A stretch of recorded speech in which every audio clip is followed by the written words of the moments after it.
Racks often incorporate multiple devices with dozens of parameters, and often you need only quick access to a few of those controls. Locating them can be a pain, so let's take a look at how rack macros solve this problem. So I've got exercise 6 from chapter 9 open, and I've got this first track in the set selected. And down here in device view, I have several devices on this one track. So to be able to use rack macros, we need to have a rack. So I need to select these devices and rack them. So I've selected the first device in the device view, and I'm going to select the rest of them by using a key command, Command A. That would be Control A on a PC.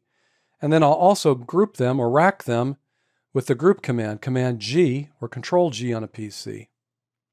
And now that we have them in a rack, we can bring up the rack macro by clicking the Show Hide button just below the Activator button in the upper left-hand corner of the rack.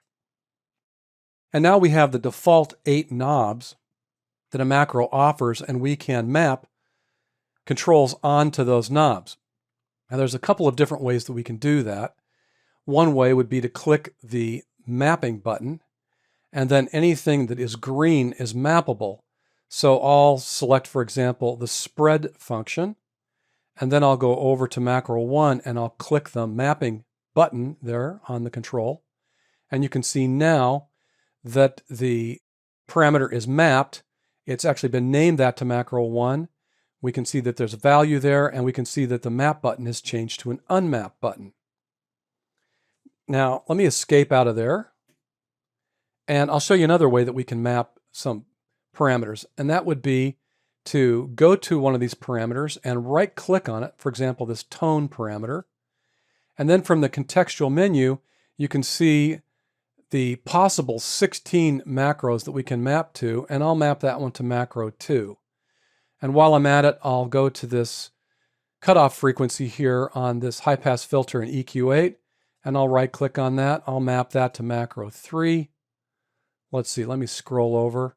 I'll map the drive amount from the saturator onto macro 4. And let's see, let's go over to the compressor, and I'm going to map the dry wet there to macro 5. And then I always like to have a volume control so I can raise or lower that if necessary. So I'll take the volume from the operator here, and I'm going to map that onto macro 6. So one of the things we might want to do is go into the mappings browser, and notice that we can see everything that we've mapped here. And one of the ways that we might get rid of one of these parameters is to select it here in the browser and then just hit your delete key, and that's gone. Now, I might want to map multiple parameters onto one of these knobs. So let's go to Operator, and I'm going to right-click on the cutoff frequency in the filter, and I'll map that to the macro 3. And then I'll go to the one right beside it, the resonance, and I'll map that one as well. Now, when I do this, notice that the name that I originally had there, filter frequency, reverted back to macro 3 because of the second parameter. So at this point, I would probably give this a custom name by selecting it and then using the key command, Command R or Control R on a PC, and I might call this Filter Freak. I can also color these so I have a little bit better differentiation between the different controls. So I'll right-click there and just randomly choose some colors.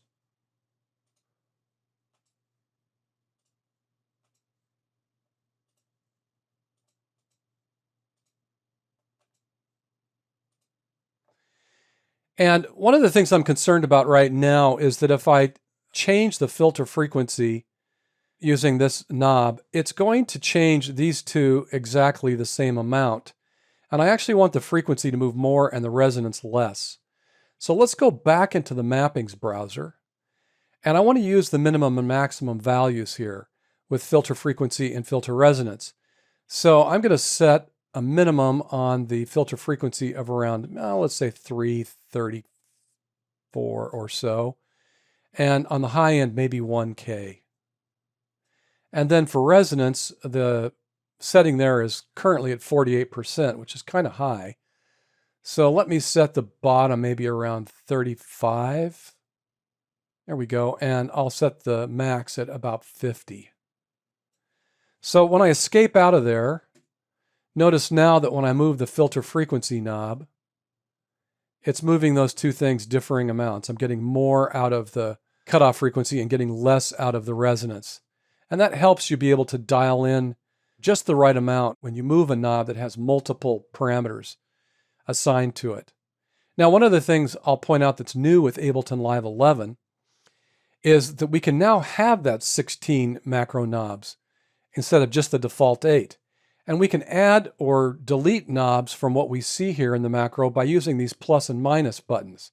So if I click plus, I can go all the way up to the 16. And the minus, I can go down 2 at a time. And there I've got the 6 and none of the ones that I'm not using.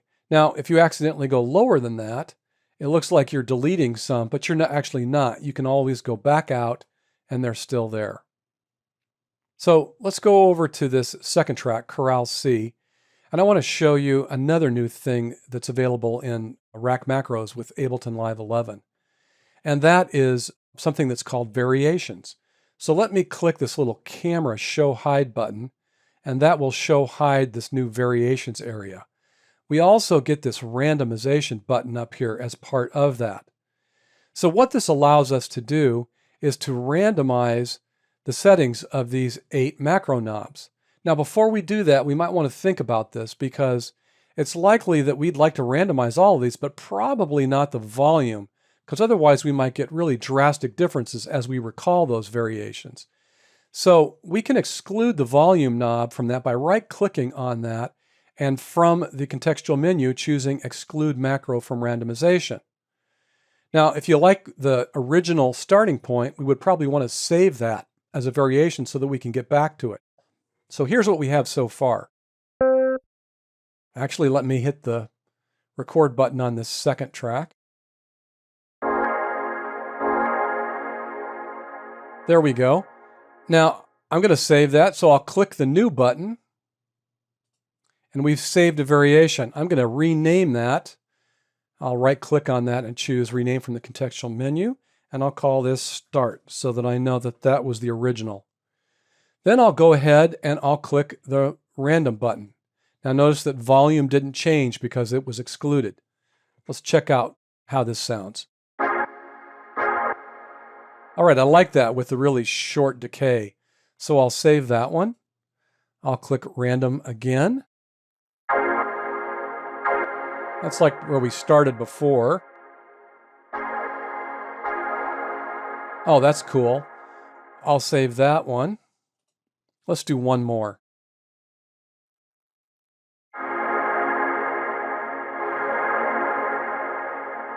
I also like that one, so we'll save that one.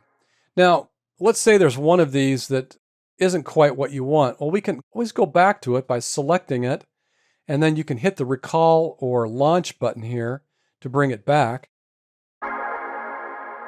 And let's say I want this one just to have a little bit less decay. Well, I'll bring down this reverb amount.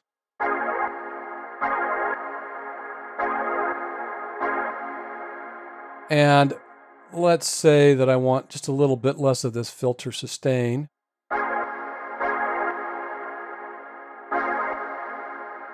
Okay, and I like this. So I can update this variation by clicking on this Overwrite Macro Variation button here. And now that's saved. And so you can check that out when I go back to this one and I come back to that one. You can see that those are now saved as variation 2. Now, if you decide that you want to get rid of one of these, you can just select it and then hit your delete key, and now we're down to just 3 of them. So this is a really interesting new function for the macros, and I like it, but I haven't used it a lot yet.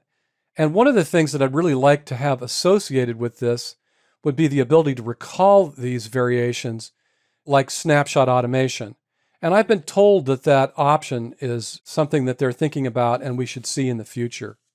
If you have a track with several devices on it, rack the devices and assign the most often used parameters to the rack's macro knobs. Then those parameters will be easy to access when you need to make changes.